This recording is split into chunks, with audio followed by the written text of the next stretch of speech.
At yun nga na mga kabayan, na pag-usapan nga po natin. Ito po napakatinding birada po ni VP Inday Sara dyan nga po sa katatapos lamang na press con niya. Kaugnay pa rin po sa mga isyong binabato laban po kay VP Inday. Mantakin mo mga kabayan, na itanong po ng mga reporter yung budget nga po ng Office of the Vice President. Mantakin mo, ano po sinabi ni VP Inday Sara? Hindi nga daw po sila sisipot. Bahala na nga daw po itong mga alimuong o mga amuyong ni Romualdez, Tambaloslos na pagbigay kung ano yung gusto nilang ibigay na budget kay VP Inday Sara. Total naman, alam na alam po natin kung ano pong nangyari last year, di ba mga kabayan? Ginisa po nila yung mga tauhan ni VP Inday at ginawan ng mga issue. Tapos, anong mangyayari? Hindi rin po bibigyan ng budget. Di bahala na lang po sila.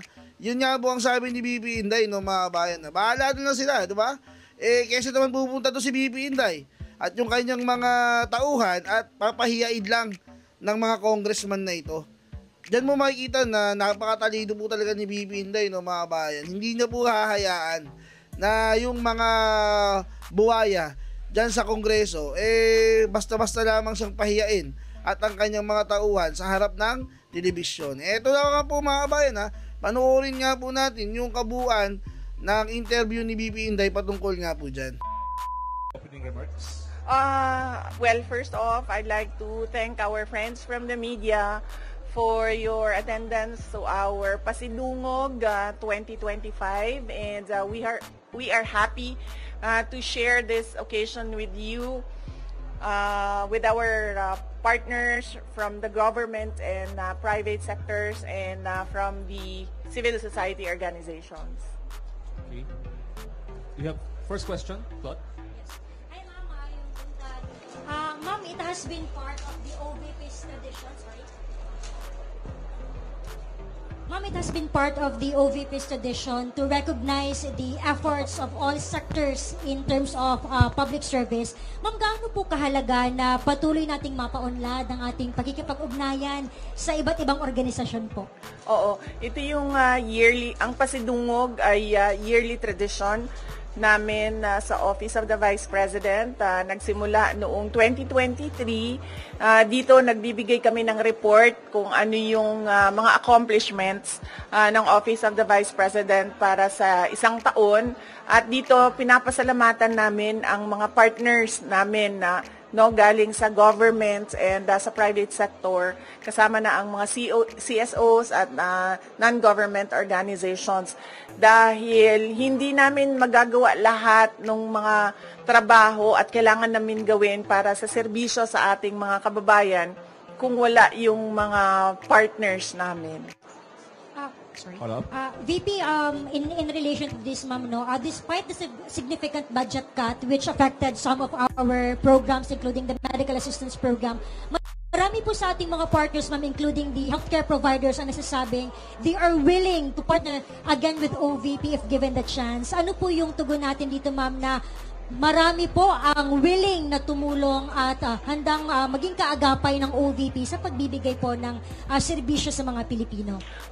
Nagpapasalamat kami sa kanila, sa ating mga healthcare institutions, sa kanilang partnership sa Office of the Vice President and sa kanilang recognition sa kahalagahan noong serbisyo na naibibigay natin sa mga underserved communities natin, hindi lang dito sa Mindanao kundi sa buong Pilipinas.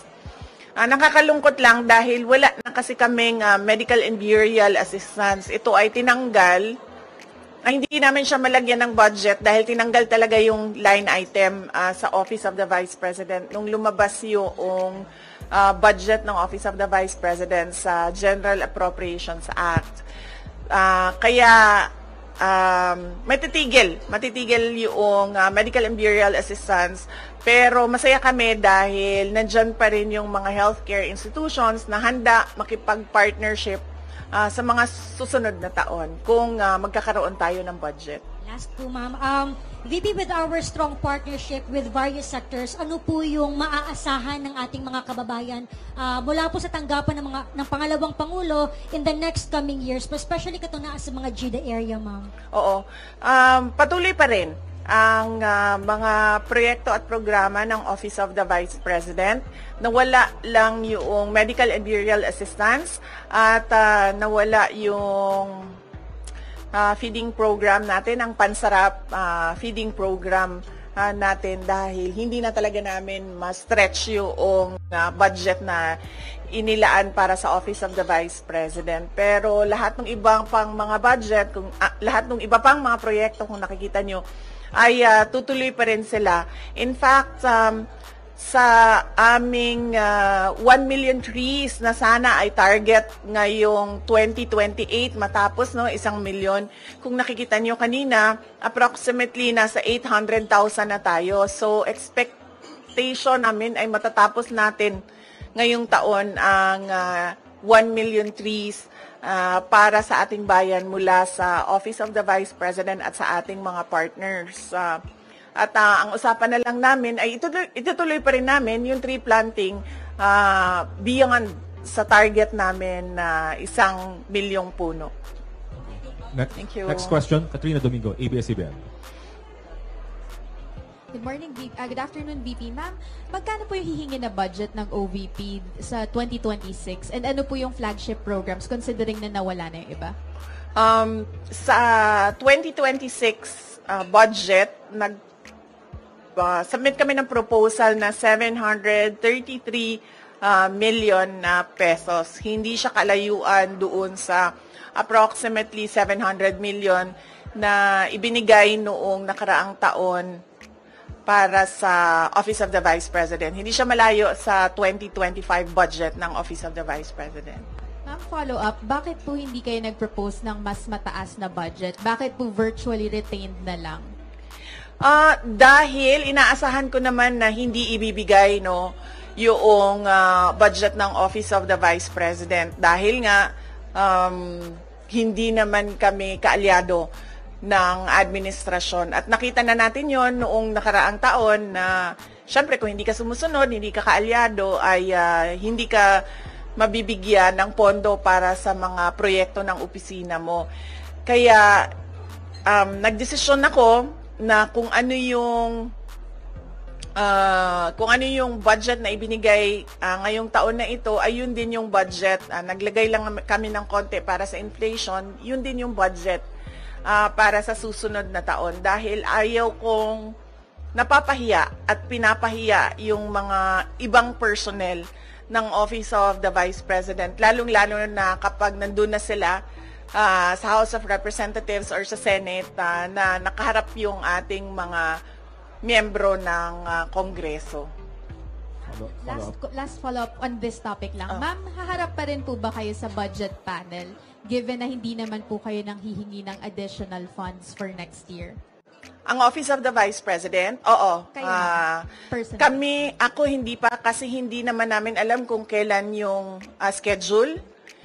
Wala pang ibinigay na schedule para sa Office of the Vice President sa mga hearings, no? So mahirap sumagot kapag hindi natin nakikita kung may conflict yung schedule, but definitely haharap yung Office of the Vice President sa pagsumite ng budget namin at yun. Next question, Arjun Relator, GMA News. Fine Buntag, VP. Ma'am, with a slim margin, ma'am, with the proposed ninyo na 2026 budget with 2025, meaning po ba na retained lahat yung mga programs and project na ipapatupad next year? At paano po yung nangyari dun sa mga partners natin, dun sa mga slashed or reduced programs with 2025, ma'am? Oo, yung mga partners natin sa MAB at sa Pansarap, ay nabigyan na sila ng abiso na wala na budget yung medical and burial assistance at wala na rin yung budget ang Pansarap. So, i-continue na namin yung project at yung partnership sa kanila. Follow up. So, expected, ma'am, na for next year, the same projects pa rin yung ipapatupad ng OVP. Wala nang may dadagdag po. Yes, oo. Wala kaming madagdag na projects for 2026. Tutuloy pa rin lahat nung nakita nyo, maliban lang sa pansarap tsaka sa medical and burial assistance. Thank you, ma'am. Any other questions on this matter? Ma'am? Any question? Good morning po, Ma'am VP. Ang question ko po ay may kinalaman po sa case po ni former President Duterte. Any other questions with the institutional topic? None? So, let's move with the next topic. Kat, you have the next topic. Yeah.